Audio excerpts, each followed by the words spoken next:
সুপ্রিয় দর্শক মণ্ডলী, এটা হচ্ছে আমাদের মোবাইলের টাইম সকাল 11:36। এই যে ব্যাটারি চার্জে লাগালাম মাত্র, এই চার্জার দিয়ে ডিজিটাল আমাদের নিজস্ব ব্র্যান্ডের চার্জার দিয়ে চার্জে লাগালাম।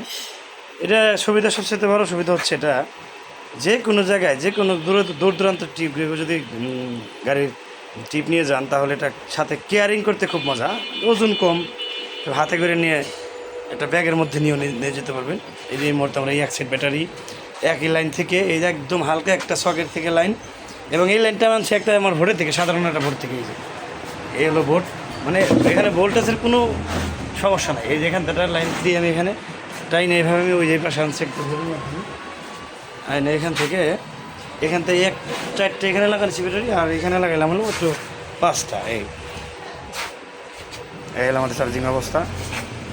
এখন লো ব্যাটারি, নতুন ব্যাটারি তো লো দেখাচ্ছে। ওটা হলো 4 ভোল্টের 48 ভোল্ট, এটা হলো 5 ভোল্টের 60 ভোল্ট। আর এই মুহূর্তে টাইম হচ্ছে 11:37। আপনাদের এই ব্যাটারি যখন একটু বলক আসে, তখন আমি আপনাদের ভিডিও করে দেবো তখন কয়টা বাজে। সাথেই থাকেন, ধন্যবাদ।